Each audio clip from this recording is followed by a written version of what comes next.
वो करने वाले chief minister.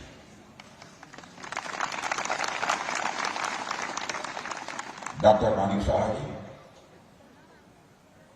Doctor Dilip Das ji, जो आपके विधायक भी रहे हैं और इस बार भी आपके प्रत्याशी श्री कृष्णधन दास जी एमएलए। कृष्णधन दास जी का आज बोलने का जो मैं तरीका देखा, पहली बार किसी प्रत्याशी को इस तरीके से बोलने का और जनता को संबोधित करने का तौर तरीका देखा है। नरेंद्र भट्टाचार्य, श्री मुकुल राय, श्री असित राय, श्री विजय कुमार गुप्ता, श्री कुशिल राय एमएलए असम और इस सभा में मौजूद मेरे सभी सम्मानित बहनों एवं भाइयों, मैं कल से इस त्रिपुरा में मेरा पहली बार आना नहीं हुआ है, बल्कि पिछले 20 वर्षों से लगातार मैं त्रिपुरा में आ रहा हूं। त्रिपुरा के सभी अधिकांश क्षेत्रों में जाना मेरा हुआ है,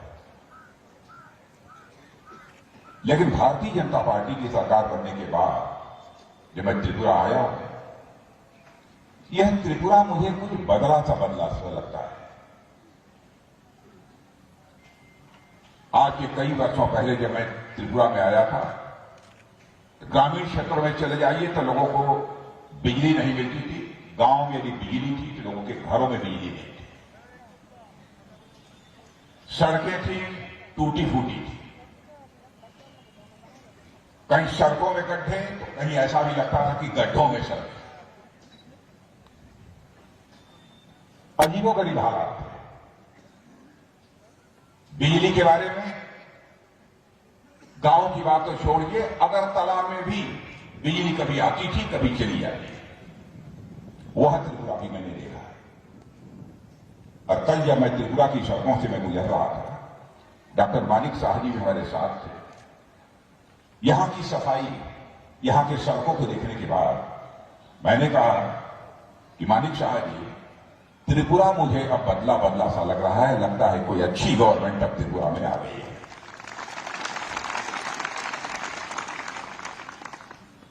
गुड गवर्नेंस देने वाली, अच्छी सरकार देने वाली यदि कोई राजनीतिक पार्टी सत्ता में आती है, स्वाभाविक रूप से उसको परिवर्तन दिखने लगता है। और वह परिवर्तन मैं बहन भाइयों में कह सकता हूं कि मुझे त्रिपुरा में दिख रहा है। पहले वाली वो स्थिति नहीं है। त्रिपुरा का कैसे विकास हुआ है, कितना विकास हुआ है, इसके बारे में बहुत विस्तार में आपको डॉक्टर मानिक साहा जी ने बताया है। अब तो मैं देख रहा हूं कि सड़कों का निर्माण जितनी तेजी के साथ हो रहा है, केवल त्रिपुरा नहीं बल्कि हमारे प्रधानमंत्री का संकल्प है पूरे नॉर्थ ईस्ट हम ऐसी पक्की सड़कों का निर्माण करेंगे जो केवल नॉर्थ ईस्ट तक ही सीमित नहीं होगी, बल्कि हमारी जो आसियान कंट्रीज हैं, आसियान कंट्रीज तक हमारी सड़कें जाएंगी, ताकि हमारे नॉर्थ ईस्ट के रहने वाले लोग, जिसमें कि त्रिपुरा भी शामिल है, अपना कोई सामान, अपना कोई प्रोडक्ट यदि दुनिया के दूसरे देशों को भी भेजना चाहते हैं तो बहुत सहज और सरल तरीके से दुनिया के दूसरे देशों को भी भेज सकें। कनेक्टिविटी से कितना बड़ा लाभ होता है, इसकी कल्पना नहीं की जा सकती। बहनों भाइयों, जिस भी क्षेत्र में, जिस राज्य में, जिस प्रदेश में, जिस देश में कनेक्टिविटी माने आवागमन की सुविधा यदि बढ़ जाती है, तो उस क्षेत्र के, उस राज्य के, तो उस देश के विकास को दुनिया की कोई ताकत नहीं रोक सकती। और हमारे प्रधानमंत्री ने आने के बाद यही फैसला किया, हम कनेक्टिविटी को बढ़ाएंगे, चाहे वह हाईवेज हो, चाहे वह रेलवेज हो, चाहे वो इंटरनेट वेज हो, चाहे एयरपोर्ट हो। आपने देखा होगा कि अब इंटरनेट की सुविधा त्रिपुरा में सबको उपलब्ध होगी। एयरपोर्ट, इंटरनेशनल एयरपोर्ट बनकर तैयार हो गया त्रिपुरा में। आज के कुछ वर्षों पहले तो कोई यह कल्पना भी नहीं करता था कि त्रिपुरा में भी इंटरनेशनल एयरपोर्ट हो। अब यहां से आप कहीं भी जा सकते हैं, ऐसी मुकम्मल व्यवस्था हो गई। हमारे प्रधानमंत्री ने तो कहा था कि सचमुच हीरा इस नॉर्थ ईस्ट को मिला है।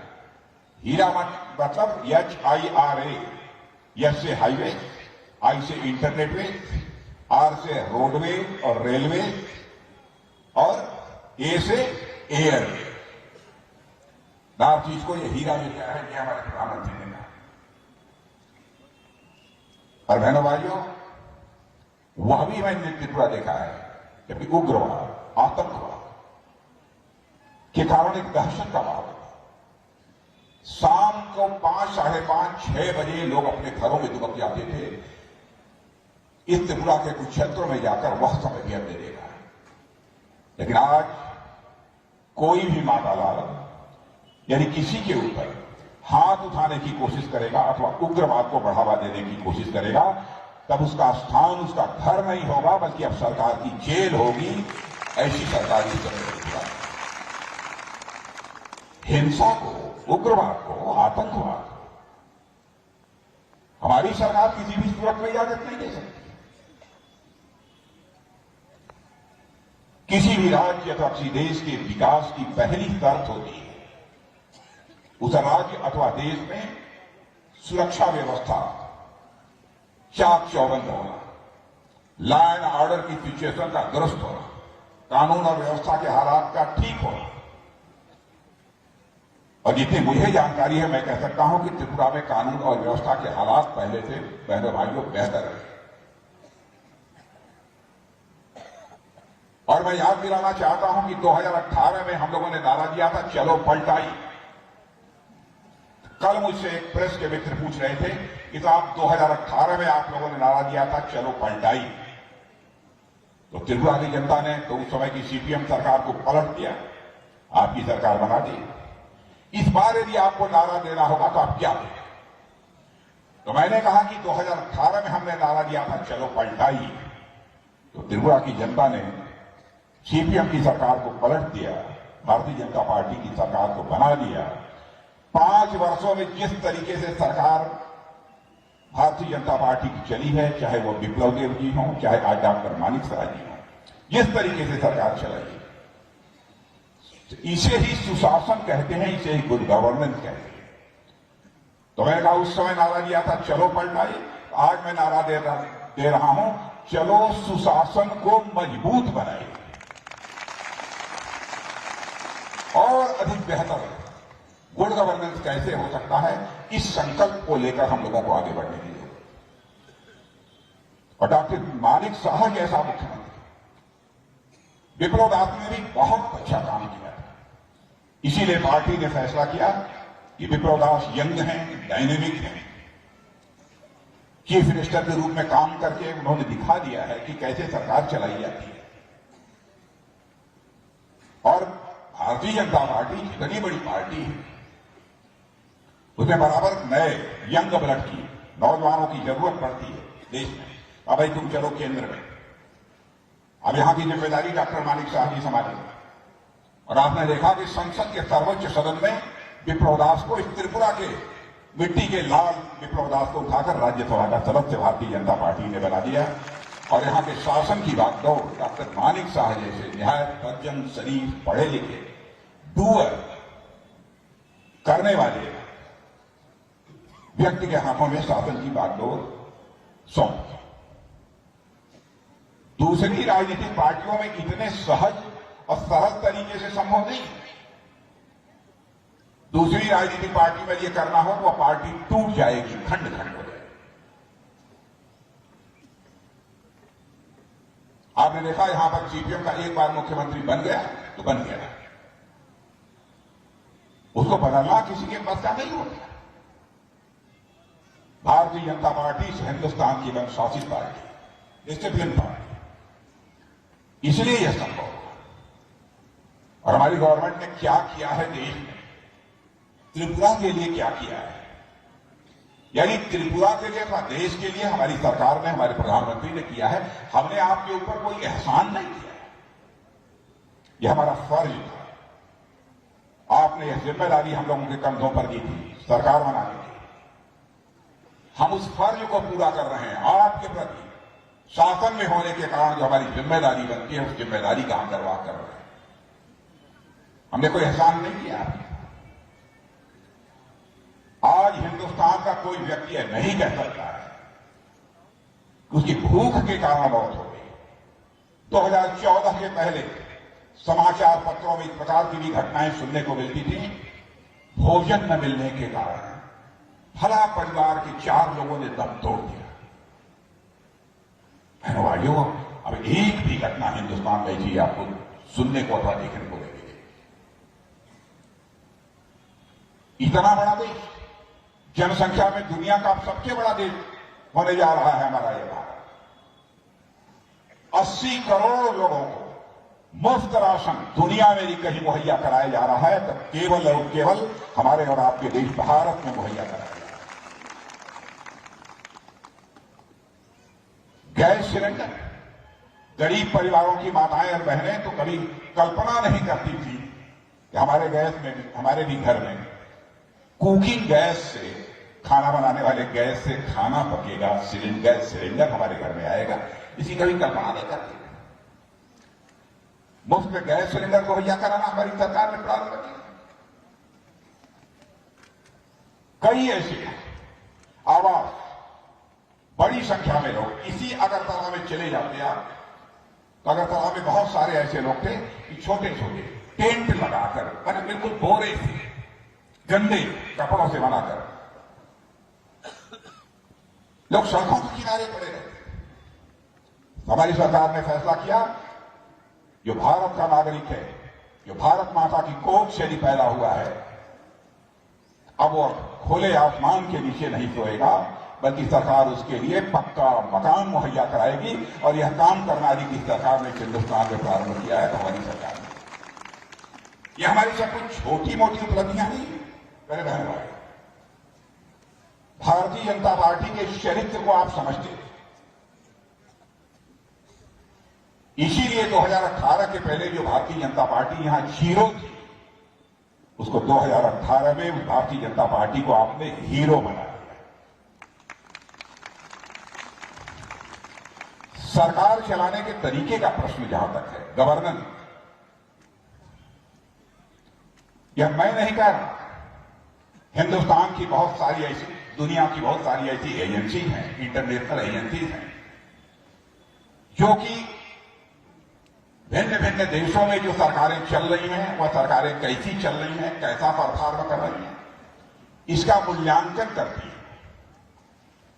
तो वह इंटरनेशनल एजेंसीज ने जो मूल्यांकन किया है, उस मूल्यांकन के आधार पर यह कहा है कि हिंदुस्तान में जितनी भी राजनीतिक पार्टियां हैं, उनमें सबसे बेहतर सरकार चलाने वाली, यानी गुड गवर्नेंस देने वाली यदि कोई पॉलिटिकल पार्टी है, तो हमारी और आपकी पार्टी है, भारतीय जनता पार्टी है।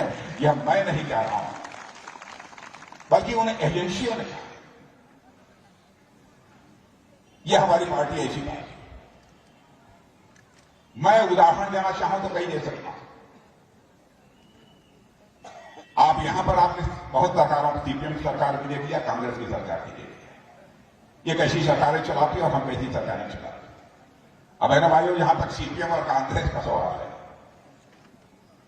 अब दोनों ने मान लिया है हम अकेले भारतीय जनता पार्टी को नहीं हरा सकते, इसलिए दोनों अब एक दूसरे से हाथ मिलाकर, कंधे से कंधा मिलाकर और चुनाव लड़ना चाहते हैं। यानी दोनों कैसी पार्टियां हैं, कितना मिलकर चलेंगी, कब तक चलेंगी, इस बात की कोई गारंटी नहीं। कब तक चलेंगी? मैं तो कहता हूं कि एक बांसी है, एक पार्टी बांसी है और एक सितारा है। बांसी यानी बंसी, सितारा माने सितार। एक बांसी ऐसी है जिसमें कई छेद हो गए हैं, राग निकलने की बात तो दूर, अब उसमें आवाज भी नहीं। एक सितारा तो ऐसा हो गया है कि जिसके तार ही टूट गए हैं, अब उसमें भी राग की बात तो दूर, आवाज निकलना संभव नहीं है। ये हालत हो गई है सीपीएम और कांग्रेस की। अब वो भारतीय जनता पार्टी को हराने के लिए चाहिए। जनता की आंखों में धूल झोंक दे। यहां के हमारे सरकारी कर्मचारियों को कहते हैं हमारी सरकार आ जाएगी तो हम आपको ओल्ड पेंशन स्कीम, पुरानी पेंशन स्कीम हम लागू करेंगे। मैं सीपीएम के लोगों से पूछना चाहता हूं, केरल में आपकी सरकार है, आपने केरल में ओल्ड पेंशन स्कीम क्यों नहीं लागू किया है? सच्चाई यह है कि हेल्दी पॉलिटिक्स, स्वस्थ राजनीति से कहते हैं जनता की आंखों में धूल झोंक कर जो राजनीति करनी है।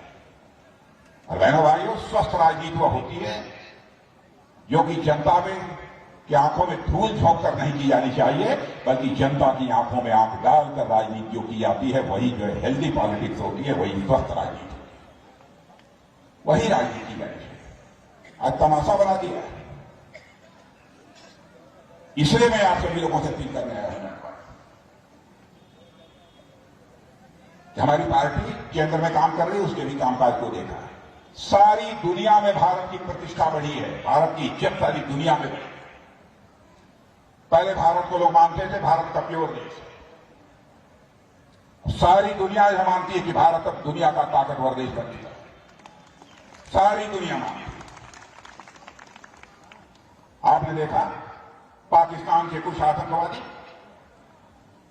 भारत में घुस आए, हमारे सेना के जवानों पर छुपकर कायराना हमला किया, हमारे कुछ जवान शहीद हुए।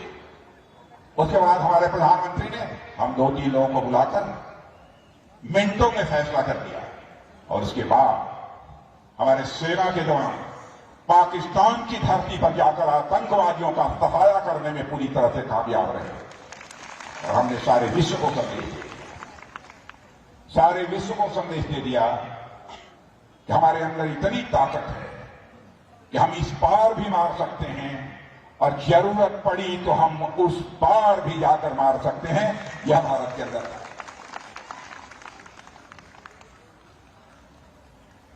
अब हमारा भारत यह कोई कमजोर भारत नहीं है। भारत का कद अब दुनिया में बहुत ही ऊंचा हो गया है। रूस और यूक्रेन की लड़ाई चल रही है, आपको जानकर आश्चर्य होगा,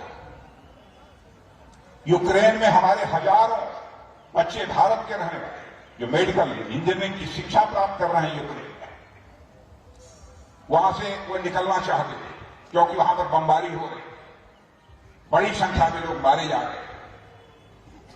और यहां जो उनके माता पिता थे भारत में, वो कहते थे प्रधानमंत्री जी जल्दी से हमारे बच्चों को यूक्रेन से बाहर निकालिए। सवाल यह था बमबाजी बंद हो तब ना। मेरे भाइयों, हमारे प्रधानमंत्री ने टेलीफोन उठाया, रूस के राष्ट्रपति पुतिन से भी बात की, यूक्रेन के राष्ट्रपति जेलेंस्की से भी बात की, जरूरत पड़ी तो अमेरिका के राष्ट्रपति बाइडेन से भी बात की। 4.5 घंटे के लिए युद्ध रुक गया और हमारे लगभग 22-23 हजार यहां के नौजवान यूक्रेन से आए। यह भारत,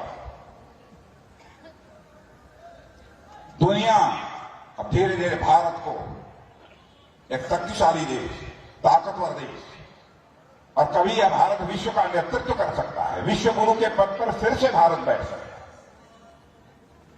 यह विश्वास सारी दुनिया में लोगों के अंदर पैदा हो रहा है। और दुनिया की सबसे तेजी से आगे बढ़ने वाली अर्थव्यवस्था हमारे भारत की होगी। ऐसा भारत बना। इसलिए मैं आप सभी लोगों से अपील करने आया हूं मेरे भाइयों कि भारतीय जनता पार्टी को आप सबका समर्थन प्राप्त होना चाहिए। भारतीय जनता पार्टी हिंदुस्तान को एक ऐसा देश बनाना चाहती है जिसमें कि कोई भूखा न सोए, ऐसा कोई व्यक्ति शेष न बचे जिसके हाथ यदि काम करना चाहता है तो उसके हाथों को काम न मिल जाए, सभी सम्मान पूर्वक अपनी जिंदगी जी सके। ऐसे भारत का निर्माण करना चाहिए। भारत कभी विश्व गुरु के पद पर आसीन था, इस भारत को हम फिर से विश्व गुरु के पद पर आसीन करना चाहते। बैठेगा भारत फिर से विश्व गुरु के पद पर। इस विश्वास के साथ हम सब लोगों को आगे बढ़ना है। विकास यहां क्या हुआ है, कितना हुआ है, मैं समझता हूं मैं उससे बेहतर आप जानते हैं, और डॉक्टर मालिक साहब जी ने बहुत विस्तार में सारी चीजें आपके सामने रख दी है। इसलिए उन सब सारी चीजों की यहां पर इस समय चर्चा करने की कोई आवश्यकता नहीं है। कल से मैं आया हूं ये हमारी चौथी सार्वजनिक सभा है जिसको कि मैं संबोधित कर रहा हूं। मैं लोगों से पूछ रहा था क्या हालात है यहां के, तो लोगों ने बतलाया था बात तो पक्की है, भारतीय जनता पार्टी की सरकार बन गई।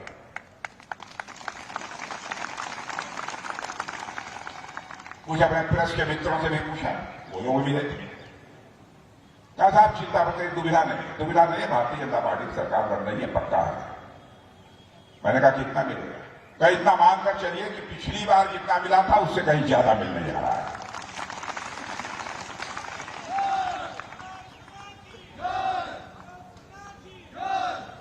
और मैंने भाइयों कल की एक सभा में मैंने कहा था कि त्रिपुरा में भारतीय जनता पार्टी को 50 सीटें यदि प्राप्त होगी, 50 सीटें यदि प्राप्त होती हैं, मैं प्रधानमंत्री से अनुरोध करूंगा कि त्रिपुरा जनता का आभार व्यक्त करने के लिए स्वयं त्रिपुरा की एक बड़ी सभा में वो यहां पर मौजूद हो, आप सभी लोगों के सामने मैं उनसे आग्रह करूं। इसलिए इस अवसर पर इससे ज्यादा कुछ न कहते मैं पुनः आप सबको धन्यवाद देता हूं और मैं आश्वस्त हूं कि हमारे जो भी प्रत्याशी मंच पर विराजमान हैं, डॉक्टर साहब, डॉक्टर हमारे दिलीप दास जी और श्री कृष्णधन दास जी, दोनों अच्छे वक्ता हैं, मैंने देखा है। और हमारे कृष्णधन दास जी तो या शरीर से भी ठीक ठाक, आज पढ़े लिखे हमारे योग्य डॉक्टर दिलीप दास जी, अब इन दोनों लोगों को भारी मतों से दिया दिलाइए। ये बात मैं आश्वस्त होकर जाऊं, एक बार तालियां बजा दीजिए तो मैं मान लो कि आप लोग इस आने के मूड में। बहुत बहुत धन्यवाद।